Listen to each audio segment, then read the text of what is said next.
By the way, Uri is the 2006 Young Leader of the Year recipient, and Jeff is the 2012 recipient of the Young Leader of the Year Vision Award. The next question is just a general question.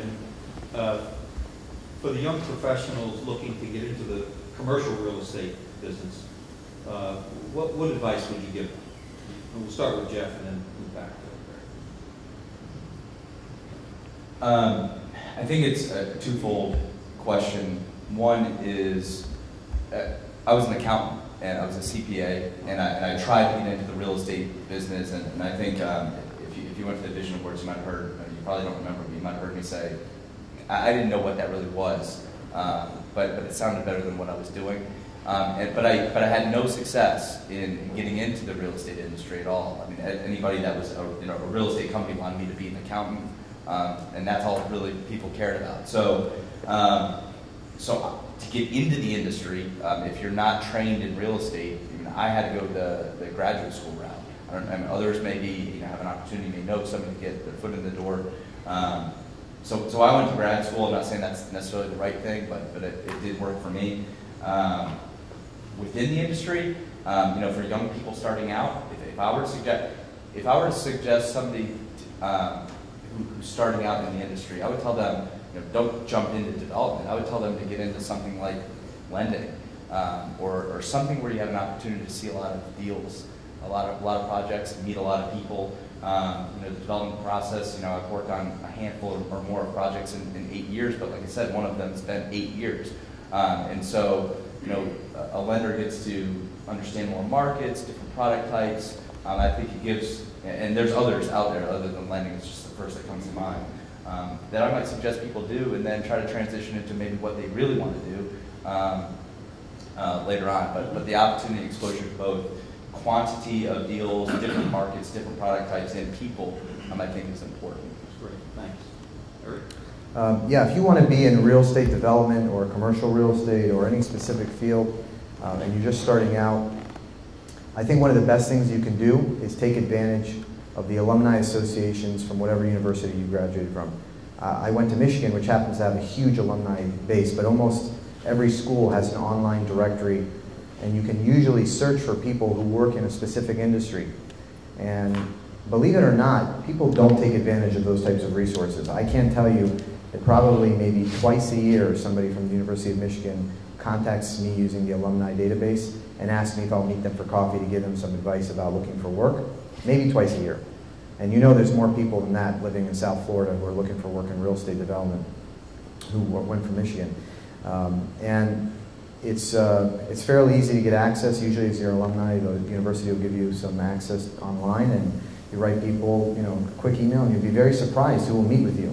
I remember when I was, and I use these resources a lot, I went to Berkeley for grad school, and I decided I wanted to work for the summer in finance in New York, and I would write an email to the chief economist at Goldman Sachs, and he would meet, and pretty much everybody will meet with you, because if you think about it, if you're 10 years into the workplace and somebody from your college contacts you and says, would you meet me for coffee?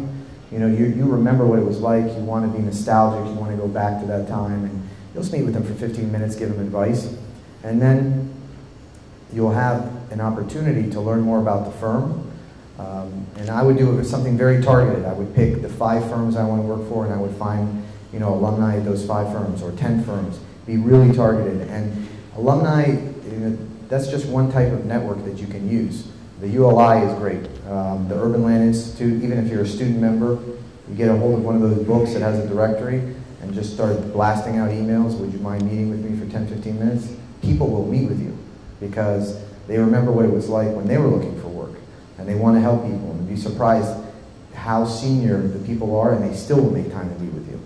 So it's kind of a very friendly industry in that sense. People want to help others, and I think the ULI really helps to make that happen for people. And there's other organizations, just like the National Association of Home Builders, there's the Gold Coast Builders Association, there's tons of these types of organizations that you can use to find people. And if you think about it, pretty much any important person in real estate is involved in one of these organizations or other. So you can use these types of networks to meet people.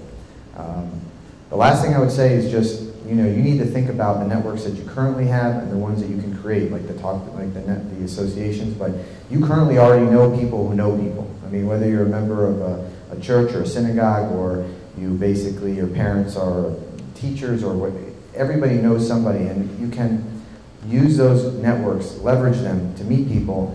And it's very easy. It's just sending out an email saying, would you meet me for coffee? And then afterwards, you know, it was great to meet with you.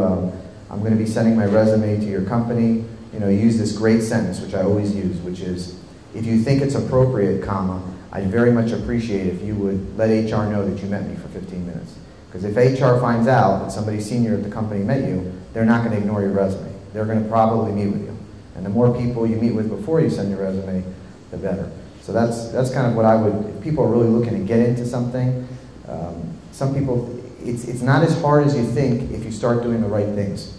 I actually wrote a book, I think that's a great question. I wrote a book which is on Amazon called Job Tactics, The Secret to Getting a Good Job in Tough Times.